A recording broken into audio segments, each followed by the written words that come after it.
آیت سجدہ چھوڑ دیتا ہے، یا اس طرح کے بہت سے لوگ ہوتے ہیں کہ جو نیک کاموں کو چھوڑتے چلے جاتے ہیں کہ میں یہ کر نہیں پاؤں گا، اس طرح کر نہیں سکوں گا، تو یہ بالکل بھی ٹھیک نہیں ہے، اور اس کو تو مکروہ لکھا علماء نے، اور پھر اس کی عادت بنا لینا اس طریقے سے کہ قرآن پاک پڑھتے ہوئے آ رہے ہیں، جیسے آیت سجدہ کری بھائی اس کو چھوڑ کے آگے بڑھ گئے، تو ختم قرآن بھی نہیں ہوگا، ختم قرآن بھی اس سے نہیں ہوگا۔ ظاہر سی بات ہے کہ آیت سجدہ اس کا حصہ ہے، اور ایسا کرنا یہ انتہائی ناپسندیدہ عمل ہے۔ تو اصل میں یہ ہوتی ہے سستی کاہلی، حالانکہ سجدہ تلاوت بالکل سہل ہے، کیا اس کے اندر مشکل کام ہے؟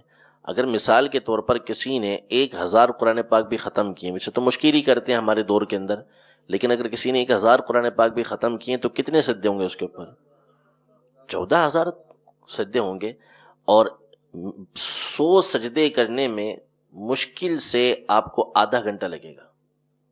اگر آپ صحیح طریقے سے بھی کریں گے تو آدھے گھنٹے سے 40 منٹ کے اندر 100 سجدے آسانی سے ہو جائیں گے۔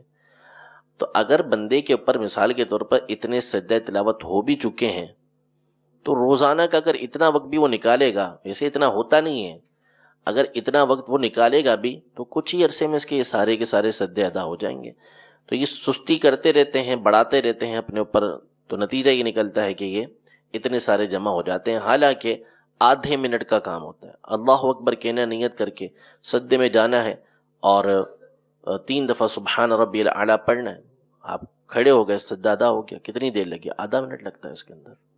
تو اس لیے اس کو ادا کرنے کے اندر سستی نہیں کرنی چاہیے، ہیں کسی کے اوپر تو اس کو جلد سے جلد سے ادا کر لینا چاہیے۔ ادا کرنا واجب ہے، تاخیر کرنا مکروہ ہے، تنزیہ ہے، جبکہ بلا عذر ہو۔